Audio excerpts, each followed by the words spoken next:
pengajian PDM yang sebelum masa pandemi ini hanya sebulan sekali, justru setelah pandemi minggu sekali. Ini menjadi sebuah keberkahan dan menjadi sebuah terobosan yang luar biasa karena kita lebih sering bertatap muka khususnya untuk warga Muhammadiyah di Kabupaten Kebumen setiap minggu dengan pemateri-pemateri yang justru sangat berkualitas karena sekarang menembus ruang dan waktu. Jadi mau dari pimpinan pusat Muhammadiyah, mungkin dari pimpinan wilayah itu sangat mungkin saat ini dihadirkan di era digitalisasi. Alhamdulillah pada pagi hari ini kita akan membahas berkaitan dengan dinamika dan problematika cabang dan ranting. Tadi saya sedikit kutip surat Ibrahim ayat 24-25. Dalam beberapa kali kutipan Ustadz Jamal menyampaikan bisa saja pimpinan pusatnya itu kuat, tapi kalau cabang dan rantingnya lemah, ya tentu dakwah tidak akan mengakar. Bisa saja pimpinan daerah Muhammadiyahnya itu banyak kader-kader hebat, tapi kalau cabang dan rantingnya tidak kuat, maka dakwah ini hanya ada di level permukaan saja, tidak akan sampai mengakar. Nah, di ayat tersebut disampaikan justru kita harus memperkuat akar kita supaya nanti gerakan kita bisa menjulang ke langit. Wa faruha fis sama diukulaha kulahin. Nah, kemudian dari situlah akhirnya kita bisa memberikan kemanfaatan yang lebih luas dan mungkin setiap musimnya akan hadir. Nah, ini yang tentu akan kita bahas pada kajian pada pagi hari ini, di mana nanti Ustadz Jamaluddin yang tentu saja memiliki pengalaman yang luar biasa berkaitan dengan dinamika di cabang dan ranting di seluruh Indonesia. Nah, untuk mempersingkat waktu, marilah kita sama-sama membuka kegiatan kajian pada pagi hari ini dengan mengucapkan basmalah. Bismillahirrahmanirrahim. Dan kepada Ustadz Jamaluddin kami persilahkan. Mungkin sekitar 30 menit untuk materi dan selanjutnya mungkin diskusi karena sepertinya ini akan menjadi diskusi yang hangat cenderung panas Ustadz. Terima kasih. Saya persilahkan. Assalamualaikum warahmatullahi wabarakatuh. Alhamdulillah wala quwata illa billah asyhadu an la ilaha illallah wahdahu la syarikalah wa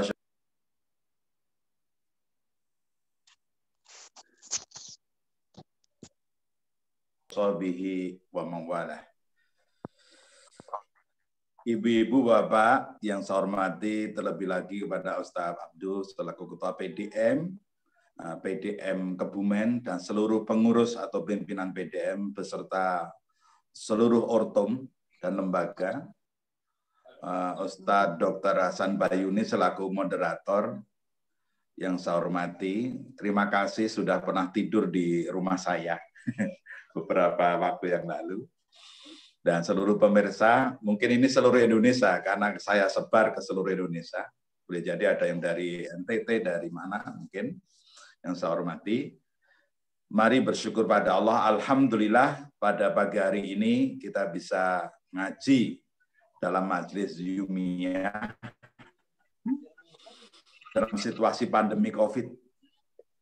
Sebuah model pengajian yang mungkin dulu nggak terbayangkan kalau tidak ada COVID. Saya 7 tahun yang lalu sudah kampanye agar Muhammadiyah sadar media informasi. Waktu itu masih belum bisa diterima.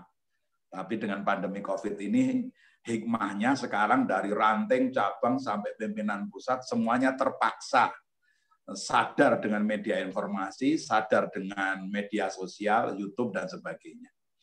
Inilah kadang-kadang manusia itu baru sadar kalau terpaksa. Nah, seharusnya itu tidak bagi Muhammadiyah.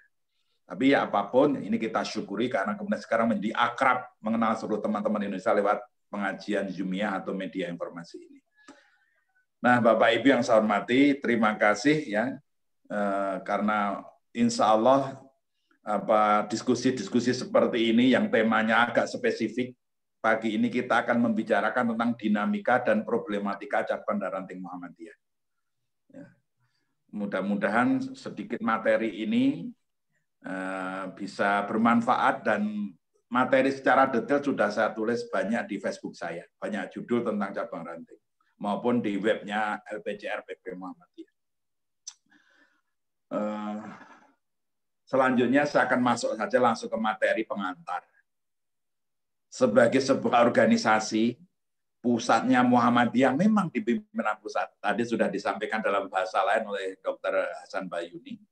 Saya ingin menegaskan kembali, ini agak pernyataan agak provokatif dan diperlukan agar kita semua sadar sebagai pimpinan. Sebagai sebuah organisasi, pusatnya Muhammadiyah memang di pimpinan pusat Muhammadiyah. Namun sebagai suatu gerakan Islam, sebagai sebuah gerakan Islam, gerakan pelayanan, maka pusatnya Muhammadiyah yang sesungguhnya bukan di kantor PP itu. Tapi pusatnya Muhammadiyah sebagai gerakan adalah di cabang dan ranting. Karena kenapa saya sebut cabang dan ranting? Karena masih banyak cabang yang belum ada ranting. Cabang sekaligus berfungsi sebagai ranting. Nah, ini rata-rata di Indonesia Timur seperti itu. Di pusat Muhammadiyah sebagai gerakan itu ya bukan di kantor pimpinan pusat sebenarnya, tetapi di cabang dan ranting. Bila cabang dan ranting mati, maka Muhammadiyah sebagai gerakan sesungguhnya telah mati. Meskipun di pimpinan pusat, PWM, PDM, gedungnya hebat, mereka masih aktif. Tapi kalau cabang ranting mati, sesungguhnya Muhammadiyah sebagai gerakan real, itu ada the real gerakan itu sebenarnya sudah mati. Maka pagi hari ini kita membicarakan sesuatu yang menjadi ciri kehidupan Muhammadiyah yang sesungguhnya, yaitu cabang dan ranting. Banyak cabang ranting yang hebat dan unggul tersebar di seluruh Indonesia. Halo? Jadi banyak cabang ranting yang unggul dan tersebar di seluruh Indonesia. Dari 13.693 ranting di Indonesia yang sudah masuk data Sicara ada 9.474. Jadi kita sedang mengadakan pendataan pemetaan terus tiap hari. Jadi tiap hari kita bisa melihat di Sicara pimpinan pusat itu tambah berapa ranting yang masuk, tambah berapa cabang yang masuk. Setiap hari bisa kita update. Nah, ini data terbaru seperti ini. Dari 9.474 yang sudah masuk, itu ada sekitar 1.850 ranting yang aktif. Aktif itu skala nilainya 8-10. Kemudian kelompok yang paling banyak, ya 1.850 tadi yang aktif atau maju, yang sedang, ini kelompok yang aktifnya sedang, standar saja, itu ada 5.325. Kemudian yang kurang aktif atau vakum bahkan mati ada sekitar 2.298. Nah, ini gambaran secara umum. Ternyata mayoritas itu ranting kita itu ya biasa-biasa saja. Nilainya 4-7. Nilainya 4-7. Kebanyakan mayoritas ya, seperti itu. Jadi sekitar 60% lebih ranting kita itu ya seperti itu kondisinya. Aktif tapi ya biasa saja. Nah, kemudian kalau PCM itu dari 3.850.000 itu yang terdaftar masuk Sicara, sistem informasi cabang ranting ada 2.357. 830-nya aktif dan yang maju yang sedang-sedang saja itu 1.217, yang vakum ada 350. Nah, ini sudah bisa menggambarkan. Untuk cabang ranting yang unggul dan maju setiap tahun sudah dipilih oleh pimpinan pusat Muhammadiyah lewat LPCR melalui forum atau kegiatan cabang ranting award dan cabang ranting expo. Itu setiap tahun ada pemilihan. Kenapa setiap tahun? Agar semakin banyak cabang ranting unggulan baru yang hadir. Kalau 5 tahun nanti hanya 5 tahunan. Ya. Tapi untuk Jawa Tengah kan 5 tahun nggak apa-apa karena tingkat wilayah. Kita di pimpinan pusat setiap tahun mencari, menemukan, mendorong agar lahir cabang ranting yang unggul, yang terbaru. Nah, teman-teman yang saya hormati, Jawa Tengah itu menduduki sebagai PWN dengan jumlah ranting terbanyak. ada 4.020. Ya, ranting terbanyak itu Jawa Tengah. Jawa Timur yang besar sama satu provinsi itu hanya 2.872, nggak nyampe 3.000. Jawa Tengah 4.000 lebih. Hanya sayangnya, ini kan saya harus berterus terang, mayoritas cabang ranting yang unggul itu di Jawa Timur. Rantingnya lebih dikit, hanya 2.872, tapi cabang ranting yang unggul di sana banyak sekali. Jawa Tengah yang ranting dan cabangnya lebih banyak, itu yang unggulan itu lebih sedikit dibanding Jawa Timur. Nah, ini mudah-mudahan memacu kita untuk bangkit. Karena 30% dari jumlah ranting se-Indonesia itu ada di Jawa Tengah. Seperti itu. Nah, sekarang gimana Kebumen? Boleh ya buka data Kebumen, Ge?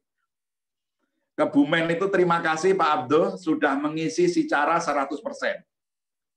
Di salah satu prestasi PDM Kebumen di sistem informasi adalah sudah menginput 100%. Nah, berdasarkan data yang masuk, PCM di Kebumen sudah ada 23 dari 26 kecamatan. Ini input yang masuk. Terus kemudian ranting itu ada 112 PRM dari 460 desa. Jadi ranting di Kebumen itu 24% dari jumlah desa. Kalau cabangnya sudah 88% dari jumlah kecamatan. Nah, ini jadi rantingnya itu 24% dari jumlah desa. Cabangnya sudah 88%. Jadi di total ada 23 ranting dari 26 kecamatan. Nah, rantingnya ada 112 yang tadi dari 460 desa yang ada di Kebumen. Nah, alhamdulillah ini sudah lumayanlah cabangnya. Tapi kalau rantingnya baru 24% di Kebumen. Ini menjadi luar biasa kerja keras kita. Ini di Jawa Tengah soalnya posisinya. Kemudian teman-teman, dari data yang masuk ke kami, sekarang berapa persen dari cabang ranting itu yang bagus? Dari 23 cabang tadi yang masuk kelompok hijau, nggak ada datanya di sini Ustaz Bayu nih. Ini ya, kemarin belum saya buka, nanti bisa ditambahkan. Dari 23 PCM yang masuk warna hijau, yang nilainya 8, 9, 10, itu ada 7 PCM. Kemudian yang nilainya sedang itu ada 9 PCM, dan yang kurang aktif atau vakum di Kebumen ada 7 PCM. Sekarang ranting, dari 112 ranting, yang masuk kelompok hijau itu 8. Dari 112 yang masuk kelompok hijau, yang nilainya 8, 9, 10, skalanya, itu ada 8 ranting. Saya bisa nyebutkan ini, ranting mana saja. Kemudian yang sedang itu adalah ada 96 ranting. Dan yang vakum atau kurang aktif ada 8 ranting di Kebumen. Nah, seperti itu. Jadi nanti bisa saya kirim ke Ustadz Abdo dan teman-teman di Kebumen untuk dibuka si caranya. Sebenarnya nggak usah saya kirim, bisa dibuka, bisa di-print menjadi sebuah buku Kebumen dalam angka menurut si cara. Ada jumlah berapa mubaliknya, semua ada di situ. Nah, teman-teman yang saya hormati, itu kondisi Kebumen, ya, tentang dengan indikator dari lembaga pengembangan cabang ranting pimpinan pusat Muhammadiyah melalui sejarah. Nah, sekarang langsung ke materi pokok. Apa saja sih sebenarnya problematika yang ada di ranting? Ya, ada problem eksternal, ada problem internal.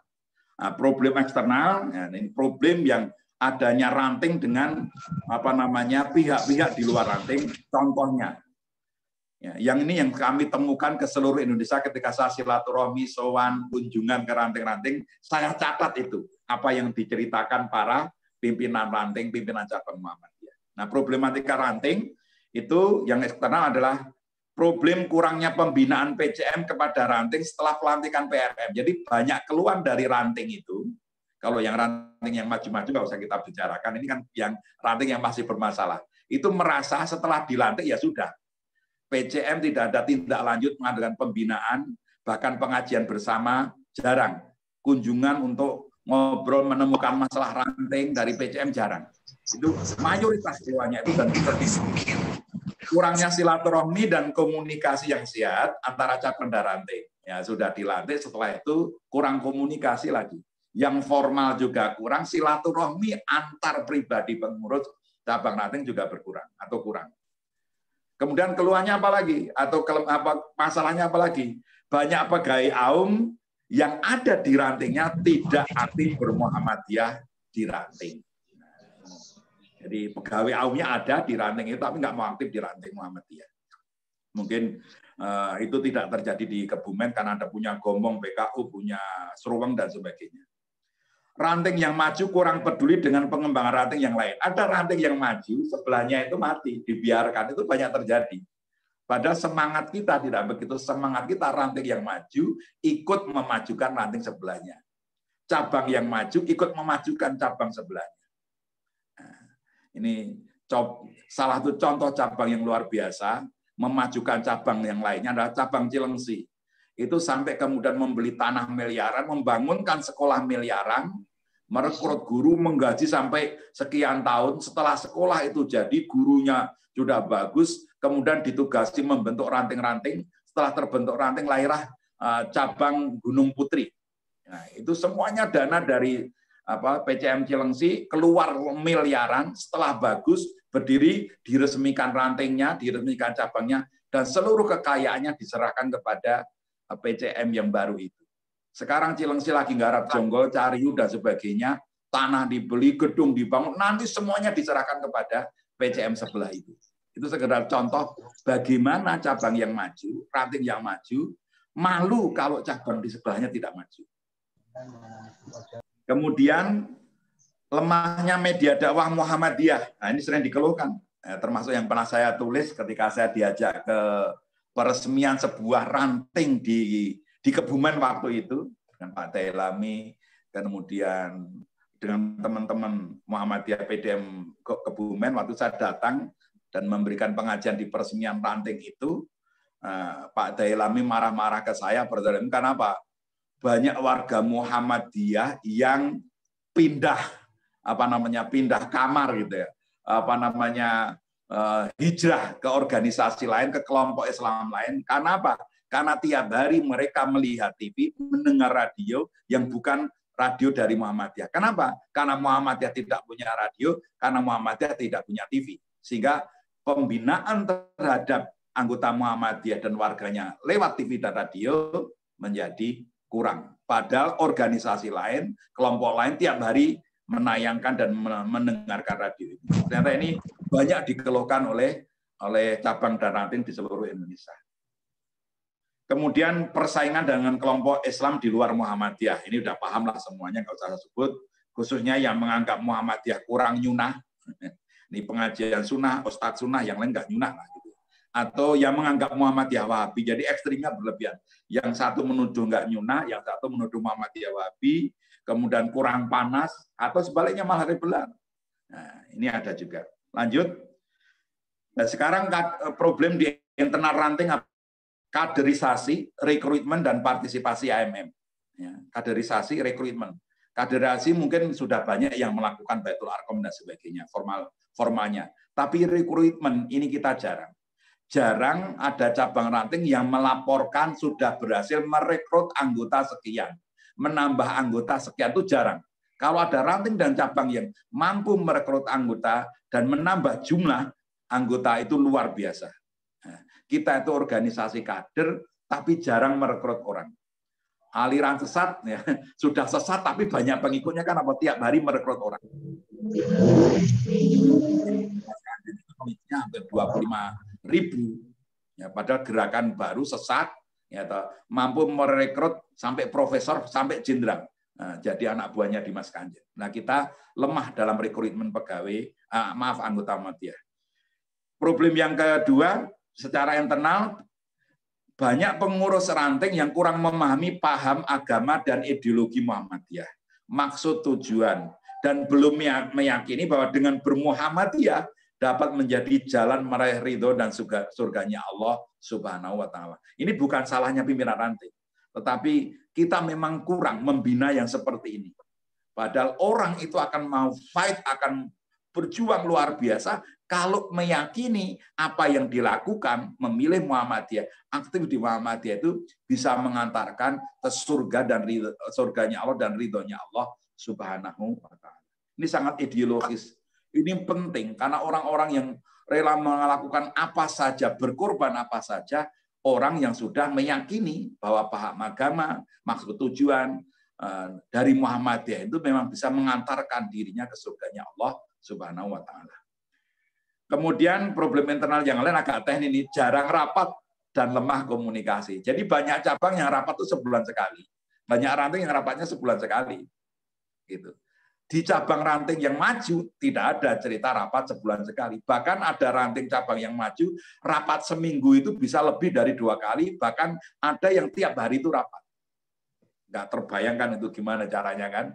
Nah, seperti itu. Jadi jarang rapat itu tanda organisasi nggak jalan. Nah, itu. Ini banyak terjadi, ditemukan rapatnya ranting sebulan sekali, rapatnya cabang sebulan sekali. Kemudian AUM yang kurang bersinergi dengan PRM. Dana dan kemandirian ekonomi. Jadi kalau kunjungan cabang ranting itu salah satu yang muncul adalah, Pak, kita kekurangan dana, kita nggak punya dana, dan kita tidak punya usaha ekonomi. Nah, seperti itu. Kalau di Gombong ya, sudah punya 3 minimarket, punya BMP, di Seruweng juga sudah punya BMT, punya minimarket, luar biasa, punya rumah sakit. Kemudian apalagi problem internalnya, kurang SDM dai dan mubaligh Muhammadiyah. Rata-rata cabang ranting itu nggak punya dai, nggak punya mubaligh. Nah, itu. Sehingga masjid-masjid, musola, jamaah kurang terbina karena nggak punya dai dan tidak punya mubaligh. Maka langkah Kebumen membuat pesantren, kemudian Seruweng juga begitu, Gombong begitu, membuat pesantren itu luar biasa untuk menyiapkan dai dan mubaligh Muhammadiyah. Kemudian kurang membiasakan pikiran-pikiran kreatif, inovatif, dan solutif. Terjebak pada pikiran administratif, menjawab surat, seperti itu, rapat, apa, dan sebagainya. Jadi kurang kreatif, kurang inovatif, dan memberi solutif. Kita cenderung menjadi administrator, menjadi inovator, bukan menjadi kreator dalam berorganisasi, tapi kita lebih ke sebagai administrator dan operator organisasi. Padahal Muhammadiyah butuh inisiatif, kreasi, dan sebagainya akan mampu memecahkan masalah. Yang terakhir, kurang inisiatif dan kurang semangat belajar pada ranting yang sudah maju. Banyak ranting yang maju kita bisa belajar, di Kebumen juga ada, di dekat Kebumen juga ada, dan sebagainya. Nah, sekarang problematika cabang apa? Ini di dalam tulisan saya belum ada, tapi ini saya tambahkan. Nah, ternyata di PCM juga ini ketemu seperti ini, Pak Abdul dan Ustaz Hasan Bayuni dan Bapak. Jarang rapat dan kurang mengembangkan komunikasi yang sehat. Jadi banyak PCM itu yang jarang rapat. Di luar itu juga jarang komunikasi, membicarakan organisasi dan Muhammadiyah. Kemudian tidak memiliki peta dakwah atau big data PCM dan PRM yang ada di wilayahnya. Nah, maka si cara itu, meskipun cabang ranting nggak punya sendiri, itu bisa menjadi salah satu big data di cabang dan ranting yang bisa dikembangkan. Ditambahi lagi item-itemnya apa agar nanti lebih lengkap. Begitu ditanya berapa anggota, berapa masjid, kemudian berapa yang belum sholat, nanti muncul di dalam pemetaan cabang ranting yang ada di si cara itu. Boleh ditambahkan. Ya, karena PP hanya yang pokok-pokok dulu. Karena sudah berpengalaman di Litbang PP Muhammadiyah Majelis Tabligh membuat peta dakwah sampai sekarang tidak terwujud. Karena mungkin terlalu ideal lah. LPCR memulai dari yang mudah, maka LPCR menjadi lembaga PP pertama yang punya peta dakwah, peta cabang dan ranting. Kemudian banyak masjid, banyak PRM, masjid musola yang kurang terbina secara rutin. Nah, di PCM itu banyak ranting, banyak masjid musola yang tidak terbina. Akhirnya dibina orang lain. Kita jadi ribut. Padahal kesalahan di kita yang tidak membina. Kemudian masih banyak pengurus PCM yang kurang paham, sama dengan di ranting tadi. Bermuhammadiyah, paham agama, ideologi, dan sebagainya. Bermuhammadiyah lebih condong sebagai sekedar berorganisasi. Pendekatannya juga ilmu-ilmu organisasi. Bukan ilmu perjuangan, bukan ilmu dakwah. Menghindari dan kurang memahami masalah atau tidak mampu membedakan mana masalah yang serius dan perlu diprioritaskan dan masalah dengan masalah lainnya yang bukan prioritas. meributkan masalah yang sepele, tapi membiarkan masalah yang prinsip. Jadi sering energinya itu dipakai untuk hal yang tidak terlalu prinsip, tidak terlalu urgent, dihabiskan di situ, sehingga hal yang prinsip dilupakan. Jadi ribut masalah fatwa tarjih, akhirnya kegiatan yang lain malah tidak disiapkan. Kemudian kaderisasi dan meremajakan pimpinan dan rekrutmen anggota. Rata-rata pimpinan PCM itu usianya di atas 60 tahun. Kecuali Seruang, kecuali Kebumen banyak yang masih muda-muda. Lemah di pemberdayaan ekonomi perserikatan maupun warga termasuk kesejahteraan pegawai AUM dan anggota Muhammadiyah. Jadi ini terjadi mayoritas, nanti setelah pensiun sebagai guru TK, guru SD dan sebagainya itu mau gimana nasibnya para pegawai. Itu baru belum warga kita. Apakah warga kita merasa memperoleh manfaat dari ikut Muhammadiyah? Kan pertanyaan penting. Apa manfaatnya kalau saya ikut Muhammadiyah? Lah, kita harus bisa jawab itu. Kemudian, nah ini ada kasus unik. PCM yang hijau, warnanya hijau itu banyak. Berarti kan maju dan dinamis. Tetapi ranting di dalam PCM yang hijau itu rata-rata mati. Ini saya buat bahasa Pak Abdul dan Pak Hasan Bazuni dan teman-teman. PCM yang dinamis namun tidak mampu mendinamisasi rantingnya. Atau PCM yang maju tapi nggak mampu memajukan rantingnya. Nah, mengapa begitu terjadi? PCM-nya terlalu fokus, bahasa awamnya terlalu asik dengan dirinya sendiri. Itu jadi program-programnya banyak sekali PCM itu. Asik dengan dirinya sendiri. Rame PCM-nya, tapi PRM-nya mati. Kemudian membuat program dan kegiatan namun kurang memperhatikan kelayakan suatu program itu sebaiknya dilaksanakan PRM atau PCM. Seharusnya pimpinan cabang itu bisa membedakan mana yang seharusnya itu ranah cabang, mana ranting. Oh kalau itu mana ranting diberikan kepada ranting. Misalnya seperti itu. PCM sepanjang sekedar contoh, itu sudah membagi tugas mana yang ranting, mana yang cabang, dan sebagainya. Itu dibagi tugas, sehingga 23 ranting di PCM sepanjang itu semuanya hidup. 23. Dan salah satu dari ranting di PCM sepanjang Jawa Timur itu ranting terbaik se-Indonesia. Namanya ranting Wagi. Nah, misalnya seperti itu. Ini perlu dipikirkan dan kita bisa belajar. Banyak cabang-cabang yang sudah berhasil menghidupkan semua rantingnya dengan bagus. Salah satunya PCM sepanjang, PCM Babat, dan sebagainya. Kemudian PCM tidak memiliki dan merancang program untuk pemberdayaan ranting. Jadi kalau kita baca programnya PCM itu nggak ada program untuk memberdayakan ranting. Nah, itu mayoritas begitu. Kemudian mengelola cabang, namun dengan tata cara strategi mengelola organisasi seperti mengelola ranting. Nah sekarang bagaimana problem solving-nya atau solusinya? Yang pertama, Bapak-Bapak yang saya hormati, tadi itu kan masalah. Nah, kemudian saya mengumpulkan cabang ranting yang sudah maju dan bagus itu temuannya di mana? Apa saja faktor-faktor yang ada di cabang ranting yang maju itu. Nah, saya menemukan beberapa poin. Pertama, penguatan ideologi dan paham agama dalam Muhammadiyah. Memang pengurus ranting A-nya itu memang disiapkan, dikader sebagainya, dikenalkan Muhammadiyah yang bagus, dikenalkan Islam yang benar. Kemudian resiko konsekuensi berjuang itu apa? Itu dikenalkan betul oleh para pengurus ranting atau cabang itu. Jadi girohnya itu luar biasa. Contoh yang sederhana dari itu adalah misalnya PCM Blimbing. Ya, dia nggak punya rumah sakit, tapi dia punya pesantren besar, Imam Zuhdo. Blimbing itu Kecamatan Polokarto, ada 2 cabang. Satu kecamatan ada 2 cabang. Blimbing dan Bekonang. Bekonang itu tempat kelahiran Ibu Amin Rais. Ya. Itu cabang Blimbing ini itu secara ideologi luar biasa. Mubaliknya saja, korp mubaliknya 300 orang. Satu PCM Blimbing itu kokamnya 300 kokam, 300 orang. Bapak Ibu bisa bayangkan itu, bagaimana gerakannya itu menghidupi cabang dan ranting terbina. Karena mubaliknya ada 300. Separuh yang muda, separuh yang senior. Kokamnya ada 300. Ini PCM dengan jumlah kokam terbesar di Indonesia. Itu 300 kokam. Kalau ranting dengan jumlah kokam terbesar di Indonesia itu ranting nitian. Sebuah ranting kokamnya 150 orang kokam. Nah, ini karena ideologinya berhasil ditanamkan. Kemudian kesediaan untuk belajar pada ranting cabang lain yang sudah maju dan unggul, atau bertanya pada pimpinan. Nah, bisa pimpinan LPCR, pimpinan ketua-ketua PDM dan sebagainya, bisa diajak diskusi untuk memajukan cabang ranting ini. Dan sekarang LPCR sudah akan segera menerbitkan secara panduan buku sekolah cabang ranting yang workshop-nya di PCM Seruang. Jadi PCM Seruang punya sejarah workshop panduan sekolah cabang ranting se-Indonesia di PCM Seruang. Terima kasih Pak Tenggar dan Pak Hasan Bayuni, juga Pak Ustadz Abdul, karena sudah jadi tuan rumah sebuah buku yang bersejarah. Yang itu nanti begitu di Pak buku, itu akan muncul cabang ranting yang bisa dijadikan tempat belajar.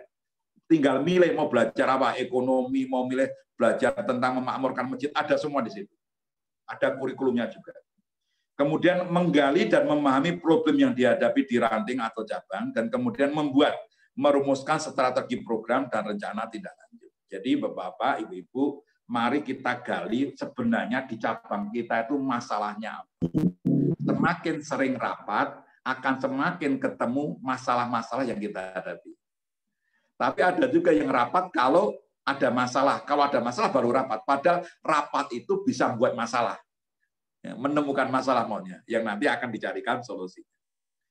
Menyiapkan SDM Dai Mubalik Muhammadiyah. Menguatkan Korps Mubalik Muhammadiyah. Jadi kan salah satu syarat keberadaan cabang, Bapak Ibu, itu harus punya Korps Mubalik Muhammadiyah. Nah, dari Korps Mubalik Muhammadiyah ini bisa dilihat di PCM di Kebumen itu udah berapa PCM yang punya KMM, Korps Mubalik Muhammadiyah, yang dikelola dengan baik. Itu bisa dilihat di secara Pak Abdul. Oh, sudah sekian PCM yang punya Korps Mubalik dan jalan bagus.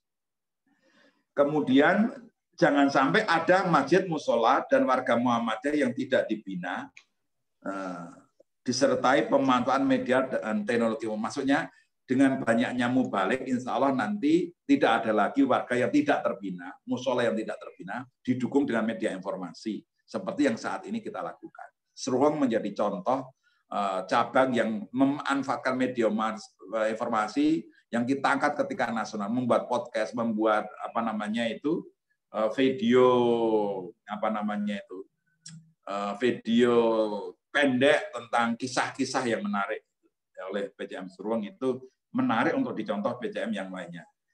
Pemberdayaan ekonomi perserikatan dan warga Muhammadiyah, ini yang terakhir tentang ekonomi. Kenapa? Kita temukan seluruh cabang yang ranting yang maju itu punya unit ekonomi, unit usaha ekonomi. Nah, penutupnya Bapak-bapak, ini ada 6 aspek menuju cabang ranting unggul yang menjadi acuan seluruh cabang ranting di Indonesia menuju cabang yang maju dan unggul. Ya, saya punya tulisan yang lebih panjang, tapi ringkasnya seperti ini. Yang pertama, kalau mau maju dan unggul, ada 6 yang perlu dipenuhi. Yang pertama, kuat di pembinaan jamaah dan paham agamanya. Makmurnya masjid, pengajian rutin, Korps Mubalik, bonusnya gerakan jamaah, dakwah jamaah, GJDJ itu bonus saja. Karena rata-rata belum bisa ke sini. Tapi kalau bisa itu luar biasa.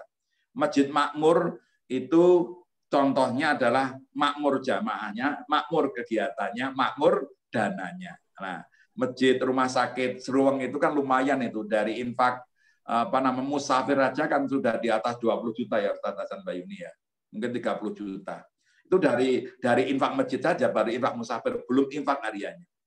Nah, ini contoh terbaik untuk masjid yang paling makmur di Muhammadiyah itu adalah Masjid Al-Jihad Banjarmasin. Masjid PCM Banjarmasin 04 namanya Al-Jihad. Itu masjid Muhammadiyah termakmur seluruh Indonesia. Lebih makmur dibanding Al-Falah Sragen, karena itu PDM ya. Jadi kalau PDM lah biasalah makmur, karena tingkat PDM ini tingkat cabang. Ya. Ini infak mingguannya saja 40 juta. Sekali Jumatan 35 sampai 40 juta. Bisa dikalikan 4 atau 5, sehingga setiap bulan cabang Muhammadiyah Banjarmasin lewat infak di masjid yang makmur itu mencapai hampir 400 juta setiap bulan. Ya, seperti itu. Kemudian yang kedua adalah kepemimpinan organisasi dan manajemen. Nah, kalau ranting mau maju, memperhatikan aspek ini, kepemimpinan yang kolektif, kolegial, kemudian organisasi dikelola dengan baik, keuangan dan SDM-nya juga dikelola dengan baik, dengan manajemen yang baik. Nah, contoh ini Cilengsi, Babat, kemudian mana itu sepanjang, itu contoh yang sangat populer lah di lingkungan LPJR. Kemudian pemberdayaan ekonomi dan sosial keumatan, baik untuk lembaga Muhammadiyah, sekarang kan Muhammadiyah buat minimarket, BMT dan sebagainya, tapi juga untuk kesejahteraan warga Muhammadiyah, juga untuk umat. Jangan sampai kegiatan ekonomi Muhammadiyah malah memusuhi atau bermusuhan dengan ekonomi warga Muhammadiyah. Kemudian yang keempat adalah memiliki aum unggulan yang kreatif, inovatif, dan solutif. Maka teman-teman PCM Seruweng itu luar biasa karena mengembangkan rest area menjadi pusat dakwah. Itu satu-satunya PCM di Indonesia yang kreatif karena rest area dijadikan pusat dakwah. Dan ini penting dan kita jarang menggarap ini. Bahwa rest area di dunia digital itu menjadi sangat menarik menjadi pusat dakwah. Dan ini akan dijadikan percontohan nasional Seruweng untuk terus berkembang menggarap rest area Muhammadiyah, Islamic Center Muhammadiyah. Nah, seperti itu. Di Babat membuat perumahan, ada cabang yang bisa membuat perumahan 5,6 hektar. Amal usaha. Jadi kan ini amal usaha yang belum digarap di tempat lain. Nah, ini menarik untuk terus dikembangkan. Kemudian kaderisasi dan partisipasi AMM. AM-nya aktif, ada rekrutmen penambahan anggota, kemudian diusahakan 40% dari usahanya di bawah 40 tahun. Ini kampanye Pak Dahlan Rais dan kami agar merintis peremajaan di tingkat cabang ranting, usahakan 40% pengurusnya itu di bawah 40 tahun. Jadi yang anak pemuda Muhammadiyah untuk jadi pengurus cabang dan ranting tidak perlu menunggu selesai pemuda Muhammadiyah, tidak usah menunggu 40 tahun baru ke Muhammadiyah. Begitu usia 29 tahun kepilih, ya sudah jadi ketua PCM, nggak apa-apa. Seperti Mas Tenggar itu usia 30 berapa, 2 tahun. Ustadz Adi Fitriadi di Limbung, Goa, itu kepilih jadi ketua PCM usianya 29 tahun. Nggak apa-apa, tidak harus nunggu 40 tahun. Memang seharusnya pemuda Muhammadiyah itu dari sisi batasan usia, ranting cabang itu berbeda dengan pimpinan pusat. Kalau pimpinan pusat silakan sampai 40 tahun bisa dijalankan. Kalau cabang ranting seharusnya dibatasi 30 tahun, 35 tahun. Misalnya seperti itu. Agar Muhammadiyah di bawah itu diurusi anak-anak muda. Dan yang senior mendampingi, menyemangati. Andikan tetap memimpin, di belakangnya ada anak muda. Terakhir, kriteria yang keenam adalah punya daya pengaruh dan penguasaan media informasi. Nah, ini ada sebuah ranting yang mengelola dakwah channel, Ummah Channel, Al-Ummah Channel, itu luar biasa. Jadi ranting mana itu? Ranting Al-Ummah Banjarmasin itu sebuah ranting dengan kemampuan mengelola media informasi terbaik di Indonesia. Yang subscribe, yang like itu sudah puluhan ribu. Bahkan ada satu videonya yang ditonton sampai hampir 5.000 kali ditonton. Nah, bisa dibuka di YouTube Al-Ummah TV. Nah, ada sebagainya. Demikian Pak Abdul, Ustadz Abdul, kemudian Dr. Hasan Bayuni selaku moderator yang bisa saya antarkan, mudah-mudahan menjadi bahan diskusi yang menarik. Assalamualaikum warahmatullahi wabarakatuh.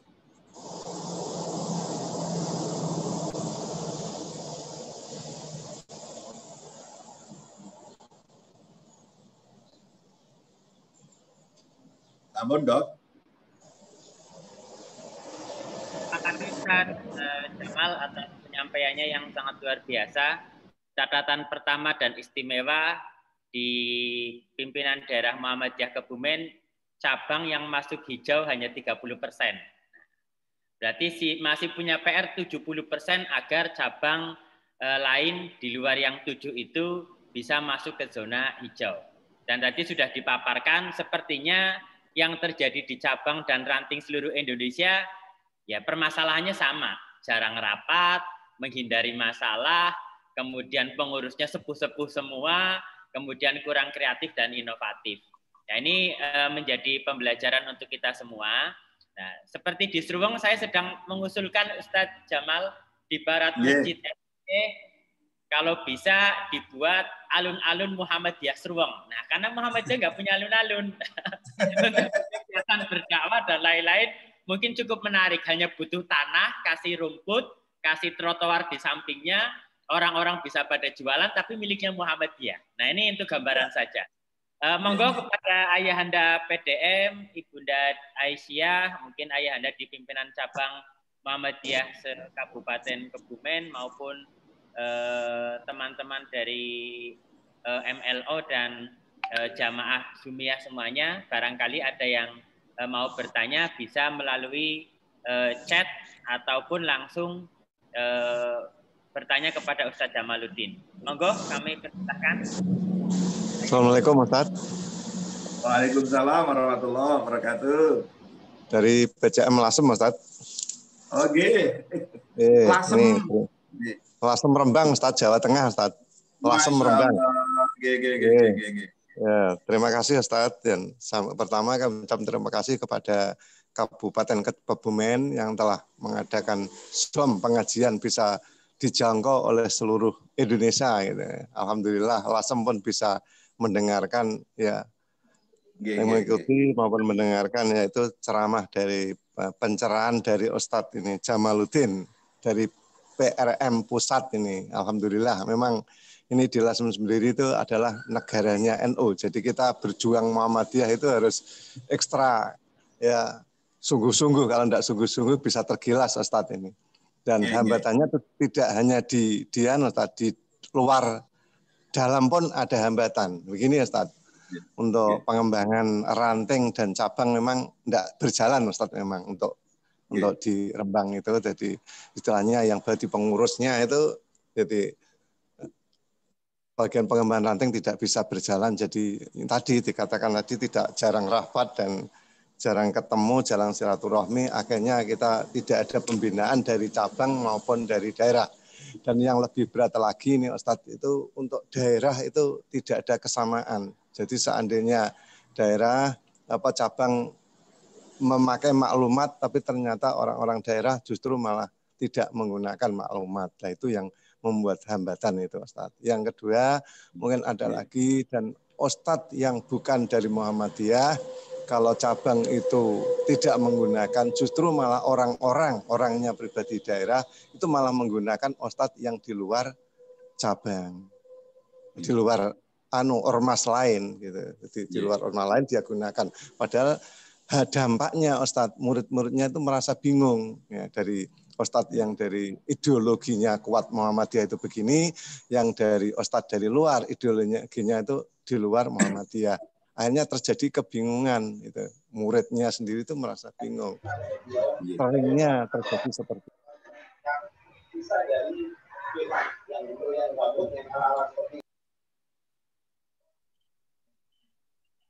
Putus kelihatannya. Ini. Di mute. Itu ke mute sepertinya. Nggak apa-apa, udah paham lah. Maksudnya sudah paham saya. Mungkin itu saya sekaligus bacakan pertanyaan selanjutnya Ustadz, biar nanti sekaligus dijawab ya.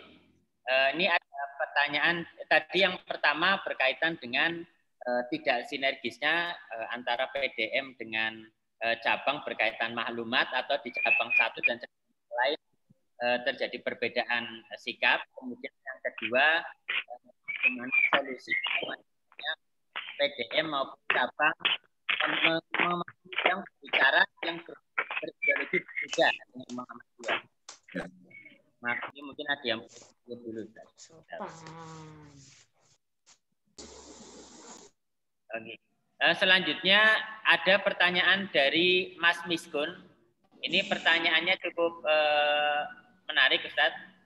Jadi pertanyaan dari Pak Miskun adalah yang pertama, baik yang mana antara banyak jumlah PRM namun kurang unggul dengan sedikitnya jumlah PRM namun rantingnya unggul. Nah, pilih mana, ranting 1 unggulan atau ranting 10 tapi nggak ada yang unggul. Mungkin seperti itu Ustaz.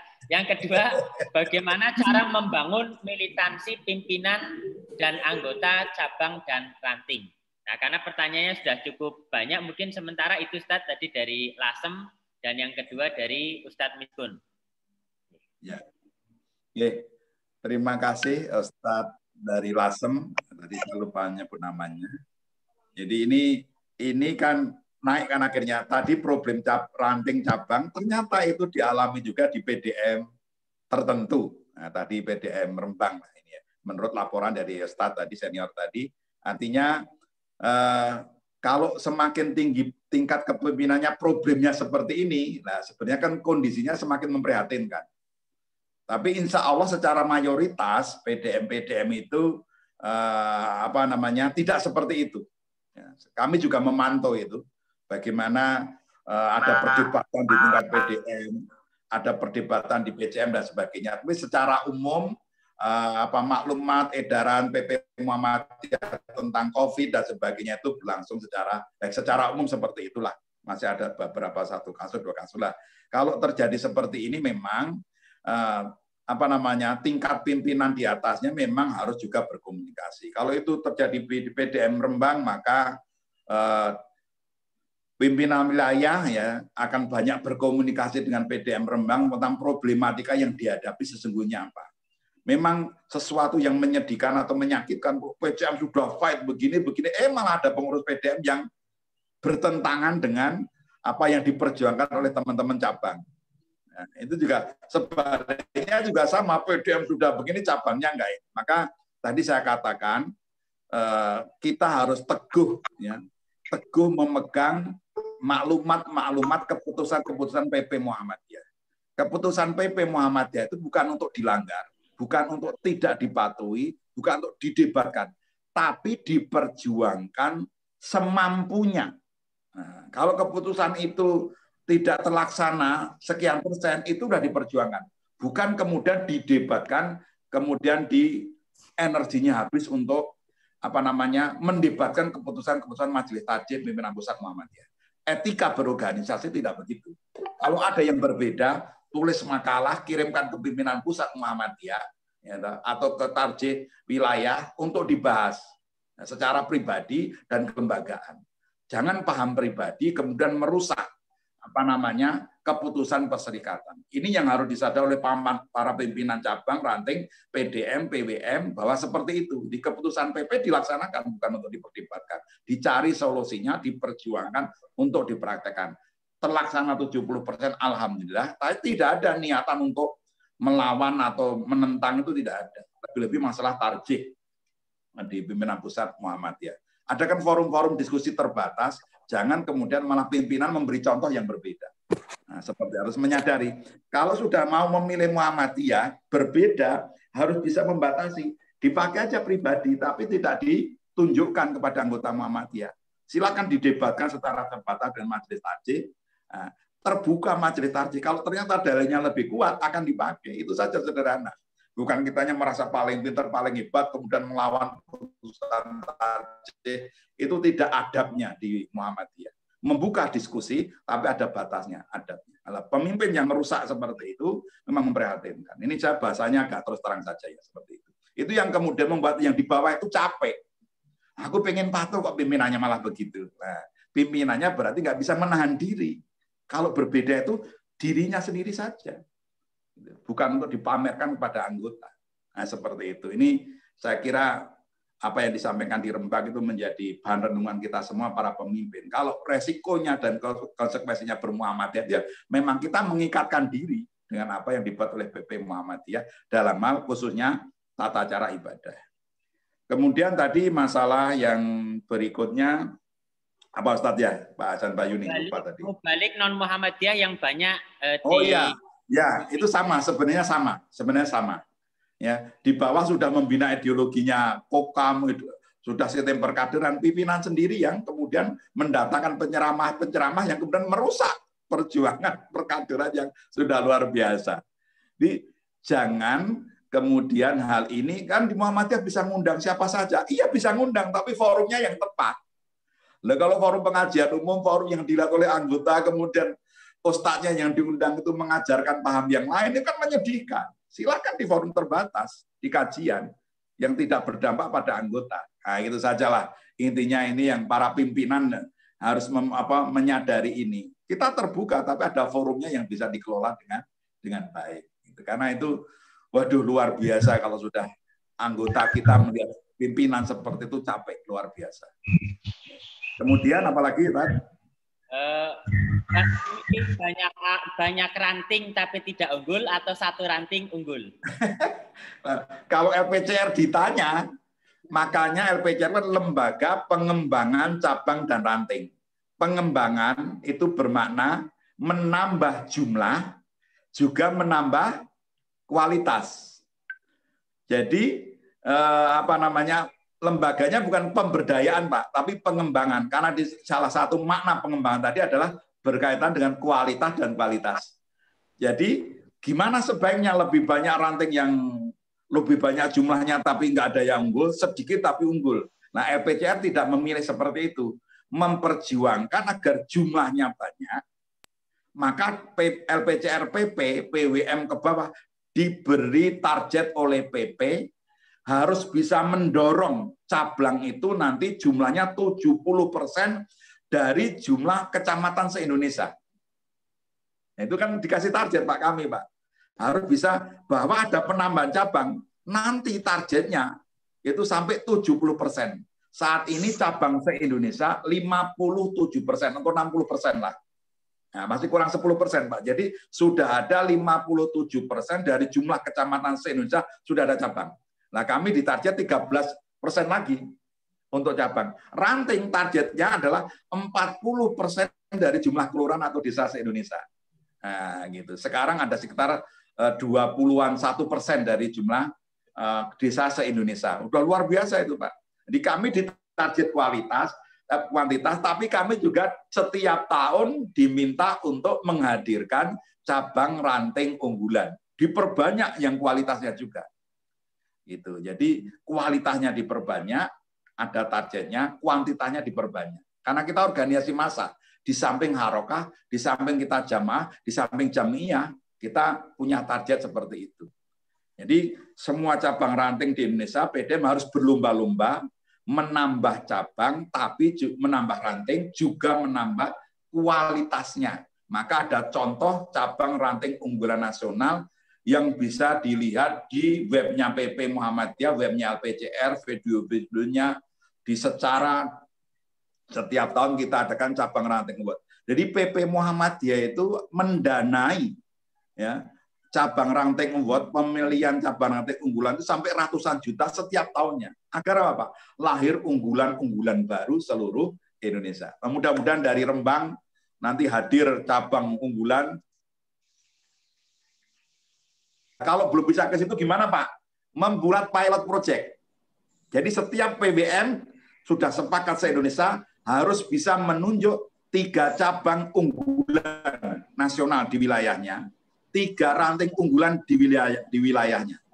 Ini memulai dari yang bisa dulu. PBM harus bisa menunjuk minimal 3 cabang unggulan, 3 ranting unggulan di wilayahnya. Turun PDM. PDM Gombong juga harus menunjuk, menyiapkan 3 cabang unggulan, 3 ranting unggulan. Itu wajib. Ya, itu nasional, hasil Rakornas disepakati bersama, seluruh PWM, PDM sama. Harus menunjuk 3 cabang unggulan, 3 ranting unggulan di PDM. Turun ke bawah, cabang Seruweng, cabang Kebumen, harus mengupayakan ada ranting unggulan di cabangnya. Nah, seperti itu. Itu Pak, harapan kami. Ya, idealnya begitu, terus memulai dari membuat contoh pilot project cabang unggulan. Misalnya di Sumatera Barat ditunjuk PCM Kinali, itu cabang unggulan Sumatera Barat sebagai contoh. Nah, di Sumatera Utara ada lagi, di Jawa Tengah ada, di mana? Di Jawa Timur ada. Semuanya begitu, memulai dari yang mudah dan PCM wajib membuat contoh. Misalnya PCM Kedung Tuban, ini ada dari Kedung Tuban. Itu harus menyiapkan ranting mana, terpilihlah ranting mana itu kemarin, lupa saya, sudah kunjungan ke sana itu. Yang unggulan, di Cepu juga demikian, Sudung. Di Blora juga demikian. Ranting Sudung, Pak. Nah, Sudung, nah, begitu, lupa. Sudah sowan ke sana di Sudung, itu ranting yang luar biasa ya. Itu ada, jadi setiap PCM seperti itu, punya contoh, punya masjid yang jadi contoh, punya ranting yang jadi contoh. Begitu Pak. Selanjutnya Ustadz, tadi pertanyaannya bagaimana membangun militansi pimpinan di cabang dan ranting. Tadi di problem dan solusi sudah saya sampaikan, itu dimulai dari penguatan ideologi dan paham agama dalam Muhammadiyah. Ngerti ideologi Muhammadiyah itu apa, paham agamanya apa. Ideologi itu ada mukodimah, ada kepribadian dan sebagainya. Ini menjadi penting. Terus pedoman hidup Islami, terus adab berorganisasi, etika-etikanya, aturan mainnya apa. Nah, ini menjadi penting. Tapi yang pertama adalah ini penguatan ideologi itu perlu ditanamkan betul. Pimpinannya harus menjadi contoh. Ya. Dimulai dari pimpinan untuk menjadi contoh bahwa bermuhammadiyah itu seperti ini loh. Gitu loh. Manfaatnya bermuhammadiyah itu seperti ini loh. Nah, seperti itu. Jadi ini perlu penguatan ideologi. Bentuknya apa? Pendekatan formalnya kan dengan Baitul Arqam, menerapkan sistem perkaderan. Kemudian kajian-kajian yang mencerahkan. Ini menjadi penting. Kajian-kajian yang membina oleh ustadz-ustadz Muhammadiyah yang disiapkan. Gunung Kidul itu menjadi menarik. Saya ingin contohkan Gunung Kidul. Gunung Kidul itu sekarang sudah punya 56 dai mubaligh ya, resmi Muhammadiyah yang melalui pelatihan berbulan-bulan, melalui seleksi yang ketat, dan kemudian beliau-beliau ini kemudian diangkat sebagai pegawai Muhammadiyah, digaji oleh Muhammadiyah, dapat kesejahteraan, dapat pensiunan dari Muhammadiyah. 56 ustadz mubaligh di Gunung Kidul digaji oleh PDM. Nah, dari mana dapat duitnya? Dari lazismu dan dari apa? Iuran infak dari masjid-masjid yang dibina. 300.000 dari 10 masjid dikumpulkan sudah 3 juta. Bisa gaji satu mubaligh Muhammadiyah. Yang tugasnya membina 10 masjid itu. Jadi mudah sekali. PDM Gunung Kidul itu kemudian dulu juga bingung, kita nggak punya ustadz, nggak punya mubaligh. Ini lulusan Al-Azhar pun ikut program ini, Pak. Karena jelas dia. Ya, ini perlu memulai hal seperti ini. Itu sekedar contoh. Nah, inilah yang menguatkan ideologi pembinaan rutin, pengajian. Ini ngaji itu tidak sekedar ngaji, tetapi juga ada ngaji khusus tentang Muhammadiyah, memahami. Karena memang faktanya banyak pimpinan cabang nanti yang nggak paham Muhammadiyah. Ya, seperti itu. Sehingga perilakunya aneh, perilakunya unik, bermuhammadiyah, tetapi seperti bukan orang Muhammadiyah. Kalau ada masalah sedikit marah, tersinggung. Kalau ada kabar buruk tidak tabayun, langsung dicerna gitu saja. Nah, seperti itu. Itu kan salah satu problem tidak kuatnya ideologi juga di samping kurang pembinaan rutin adalah kurang komunikasi, kurang silaturahmi. Nah, seperti itu. Jadi apa namanya? Sesuatu yang penting kalau nggak tahu bertanya, kemudian dibina secara rutin. Nah, ini ada contoh-contoh cabang ranting yang sukses melakukan ini juga banyak. Itu kemudian apa hal yang lain yang ingin saya sampaikan Bapak-Bapak, kalau ini berkaitan dengan penguatan para warga Muhammad tentang ideologi, memiliki radio, memiliki TV itu penting. Jadi cabang ranting yang bisa membuat radio itu penting. Saya contohkan, Banjarmasin itu Muhammadiyahnya sangat minoritas. Tapi PCM Banjarmasin 04 itu punya radio suara Al-Jihad. Yang siaran menyentuh hampir seluruh provinsi karena Al-Jihad itu sudah melahirkan 2 radio. Radio Al-Jihad di Kota Banjarmasin dan radionya Al-Jihad mendirikan radio di Alabiu. Itu sekitar 300 km dari Banjarmasin. Ada 2 radio yang menyinari provinsi Banjarmasin, itu radionya Muhammadiyah. Dari situlah kemudian orang sering dengarkan ceramah, tertarik dengan paham agama Muhammadiyah, tertarik dengan pengajiannya, tertarik dengan suara imamnya masjid Jihad itu. Jadi kalau itu disiarkan langsung, imamnya hafiz 30 juz, suaranya indah, ada orang yang 20 km dari rumahnya sholatnya di Masjid Muhammadiyah. Akhirnya itu masjidnya makmur, warga Muhammadiyah mantap ideologinya, gitu. Kemudian apa Pak? Muhammadiyah tumbuh dengan luar biasa. Rata-rata sholat jamaah 500 sampai 800 orang tiap sholat 5 waktunya. Nah, ideologinya udah menyentuh keluarga dari pimpinannya. Saya kira gitu Pak Hasan Bayuni. Terima kasih Ustadz Jamal. Ini ada beberapa pertanyaan lain, tapi saya lihat secara umum sudah dijelaskan oleh Ustadz Jamaluddin. Memang menarik Ustadz. Jadi sekarang kadang-kadang di tingkat cabang dan ranting begitu ada share tentang fatwa tarjih, tentang katakanlah vaksin COVID, tentang sholat berjarak, itu tidak lebih dipercaya daripada posting yang nggak jelas dari mana. Nah ini mungkin dakwah melalui broadcast WA juga penting. Di broadcast WA bagaimana Majelis Tabligh harus rutin membuat broadcast WA di tingkat cabang dan ranting untuk meluruskan. Mungkin karena sudah jam 7 lebih, kami mohon ini ada closing remarks mungkin dari Ustadz Abdul Hisham berkaitan dengan cabang yang baru 7%, baru 30% mendapatkan nilai hijau ini di Kebumen. Monggo kepada Ustadz Abdul, mungkin ada beberapa hal yang ingin disampaikan. Ya, terima kasih. Ini banyak sekali dan kayaknya materi Ustadz Jamal itu semuanya dari poin pertama sampai berpoin-poin itu ke saya semua itu, ke PDM Kebumen semua. Iya, ini masjid juga masih tidak terurus itu kan. Banyak pimpinan ranting yang usianya sudah expired lah itu kan ya. Mereka pakai Zoom aja enggak bisa itu kan. Jadi banyak pimpinan ranting itu yang saat sekarang tidak mengikuti ceramahnya ketua lembaga pengembangan cabang dan ranting. Itu saya sedih sekali itu kan. Nah, ini karena itu tadi Ustadz ya. Ya, saya sangat setuju itu. Itu poin yang paling penting itu pimpinan ranting itu usianya harus ya between 20 and 30 gitu kan. Nah, nanti cabang itu ya sekitar 30 sampai 40, ya PDM nggak penting PDM itu kan. Itu ya, akarnya itu, lah PDM apa itu kan, dan nggak menarik PDM itu. Sekarang amal usaha kumpulnya di cabang itu kan, di situ ada dana dan lain sebagainya. Jadi justru cabang dan ranting inilah yang betul lah saya, banyak hal yang menginspirasi bahwa inilah sesungguhnya pusat gerakan Muhammadiyah, yaitu cabang dan ranting, dan itulah akar betul, karena akar itulah yang mencari makanan ya untuk kemudian tumbuhnya batang, kemudian menghasilkan daun dan buah-buahan. Jadi ya ini yang baru berapa? Baru 30% ini. Ya 30% juga alhamdulillah saya masih bangga tapi juga sedih juga itu. Itu dikatakan yang sedang itu ada 7, tapi ya betul itu kan, jangan-jangan malah kebanyakan yang merah ini di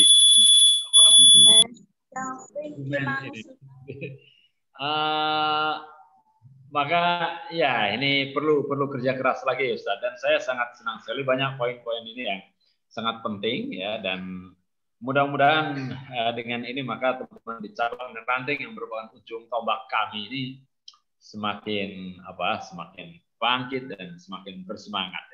Matur nuwun. Oke, terima kasih Ustadz Abdul Hisham. Mungkin ada beberapa hal yang akan moderator ulangi lagi karena ini menjadi sebuah hal yang penting. Prinsip permasalahan di cabang ranting semuanya hampir sama dan ada 6 aspek menuju cabang ranting yang unggul. Yang pertama, pembinaan jamaah dan paham agama. Jangan sampai ada kajian di cabang atau ranting atau Masjid Muhammadiyah yang diisi oleh mubalik yang memiliki ideologi yang berbeda atau pandangan yang berbeda. Kalaupun misalkan memanggil mubalik tersebut ya untuk forum-forum internal untuk berdiskusi, sehingga PR cabang dan ranting yang mubaliknya masih impor ini memiliki PR besar untuk mempersiapkan agar di 5 atau beberapa tahun ke depan sudah memiliki mubalik. Kemudian yang kedua, kepemimpinan organisasi dan manajemen agar kepemimpinannya bisa berjalan dengan kolektif kolegial, kemudian administrasinya juga baik, keuangan dan juga SDM.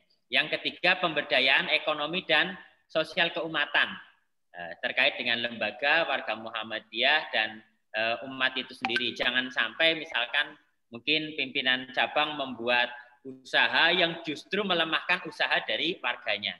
Atau sebaliknya, mungkin warganya punya usaha yang juga melemahkan dakwah persaingan. Kemudian bagaimana cabang dan ranting memiliki aum unggulan. Banyak ranting yang memiliki, ada ranting yang memiliki rumah sakit, ada ranting yang memiliki sekolah yang sangat besar, bahkan di beberapa daerah satu ranting satu sekolah. Nah ini kan luar biasa. Kita masih cabang yang memiliki beberapa sekolah dasar. Di beberapa tempat ada ranting yang setiap ranting memiliki sekolah dasar. Kemudian yang kelima ini juga cukup penting karena saya mewakili AMM, yaitu kaderisasi dan partisipasi AMM.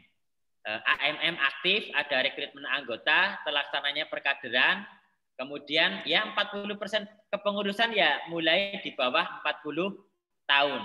Nah, sehingga ada ide-ide baru, sehingga ada yang bisa memanfaatkan sistem digital dan lain-lain.